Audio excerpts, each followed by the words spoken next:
Telecom factory की जमीन पर स्थित करीब 20,000 पेड़ों के छोटे वन को संरक्षित करने के लिए नागरिक उपभोक्ता मार्गदर्शन मंच के पदाधिकारियों के द्वारा मध्य प्रदेश हाईकोर्ट में हस्तक्षेप याचिका दायर की गई है। याचिका में कहा गया है कि टेलीकॉम फैक्ट्री की जमीन पर स्थित एक छोटा सा वन अभी बनकर तैयार है, जो कि शहर में ऑक्सीजन टैंक का काम कर रहा है। मंच के पदाधिकारियों का कहना है कि हाईकोर्ट में हस्तक्षेप याचिका दायर करने का मुख्य उद्देश्य है कि टेलीकॉम फैक्ट्री की जमीन पर किसी भी प्रकार का व्यावसायिक निर्माण न हो और ऑक्सीजन देने वाले करीब 20,000 पेड़ों को बचाया जा सके। देखिए, शहर के मध्य में जो टेलीकॉम फैक्ट्री की लगभग 70 एकड़ जमीन है, अब टेलीकॉम फैक्ट्री तो बंद हो चुकी है, लेकिन वहाँ पर एक छोटा वन तैयार हो चुका है। लगभग 20,000 पेड़ों की संख्या है वहाँ पर।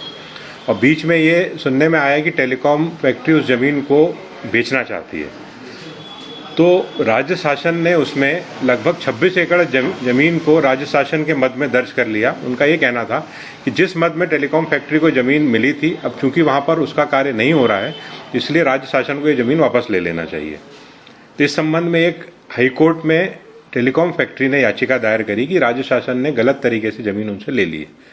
लेकिन हम लोग की नागरिक उपभोक्ता मंच का ये कहना है कि जिस कार्य के लिए वो जमीन मिली थी, अब उसका उपयोग नहीं हो रहा है और वहाँ पर एक वन लगभग 20,000 पेड़ों के रूप में डेवलप हो चुका है, तो उसको एक संरक्षित वन के रूप में ही रहने देना चाहिए और किसी भी प्रकार का व्यावसायिक उपयोग या कोई कमर्शियल उपयोग वहाँ पर नहीं होना चाहिए।